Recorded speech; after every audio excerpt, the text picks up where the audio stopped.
So, everybody, is the VFR 1200 the most misunderstood bike of recent times? Why have I come up with that conclusion? Well, I've had this bike 5 years, as some of you may have seen from my recent video, 5-year ownership, 30,000 miles. And within that 5 years, I've more or less run this channel as a diary of the VFR 1200. And I've got many comments that have arisen from sort of like early test reports when the VFR was first launched. And a lot of them comments do sort of signal that the bike is very much misunderstood. So I'm going to backtrack a little bit to 2009 when it was launched, and let's see why that may have occurred. So, first thing is, they showed us a sort of project. Obviously that looked fantastic, but there's no way on earth a production bike was ever going to look like that. There was a lot of talk about what sort of tech would be on the VFR 1200. There was talk of shutting down the rear cylinders, similar to what the Ducati V4 can do. The advantage with the 360-degree crank is that it can actually turn into like a parallel twin because the pistons rise together. You can shut one down and the other two can carry on like a twin. With the 180-degree crank, that wasn't possible. But anyway, they never proceeded with that. And promise of other sort of tech also didn't transpire. So basically, when the VFR was launched, as good as it was, didn't have any headlines. If you remember, the Blackbird had the headline of the fastest production motorcycle in the world, taken over from the ZZI 1100. But the poor old VFR just didn't have that. It had lots and lots of great features, but no headline sort of like grabbing features. And it was also launched on track. It was launched on track in, I think, Sugo in Japan. And I've put a little clip, it's only a small clip up there, of some sort of comments about the bike then. But of course, that made it sort of like, or pushed it towards the sporting side of the genre. So it was tested like a sports bike, even though it got really good reviews. So it sort of like got off on the wrong foot there a bit, because it is definitely a sports tourer. Was never meant to be a replacement for the Blackbird. I've said this many times. They tried to replace the Blackbird. I believe they either ran out of money or ideas and they couldn't quite do it, hence the gap from the Blackbird finishing to the VFR 1200 starting. So the VFR 1200 started afresh. It was a follow-on from the CBR 1100 Blackbird, but not a replacement for it. And that's why it's so different. It's a VFR, not a CBR.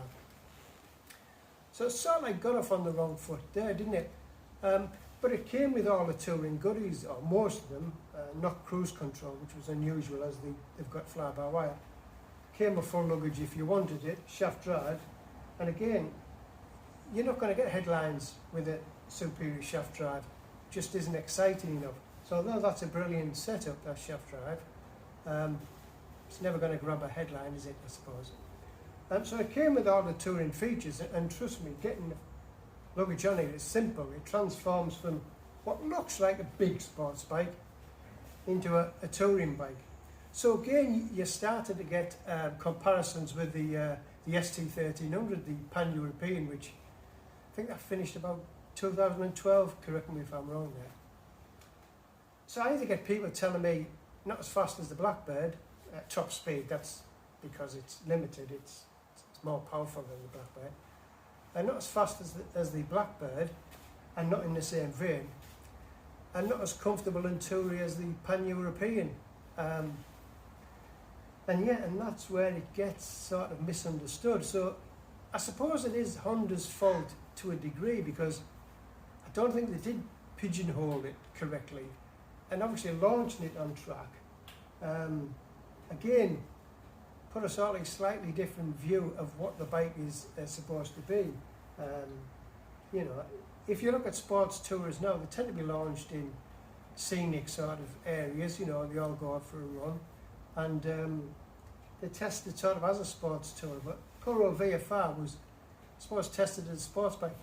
It still is a good sports bike. It's a big, fat, heavy one, But seriously, it still rides like a sports bike. It's quite nimble, and obviously that engine is very sports bike-like. But it's a sports tourer, and Honda knew it was going to be a sports tourer. They just wanted to make it an exciting one.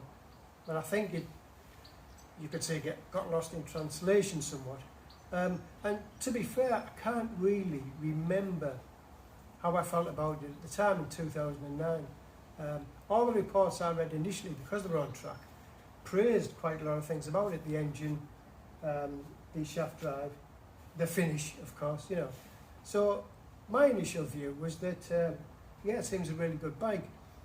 And then it sort of like just started to get hit upon because of its sort of not absolutely brilliant in one particular area. But who wants that? You want an all-rounder, don't you? You want something that's not just good on the right day at the right time. You want something that does everything. So it is a shame, even though people like me love it, and lots of owners, you know, comment on how much they love the Rayfar. But it does get misunderstood. It even I still get people at bike meets asking me what it is. You know, a bike that's been around since 2009. People still say to me, "Oh, what is that new?" You know, obviously if I polished it up and it looks like, "Is that new?" No, it's 2012. Ah, I didn't know they did the 1200.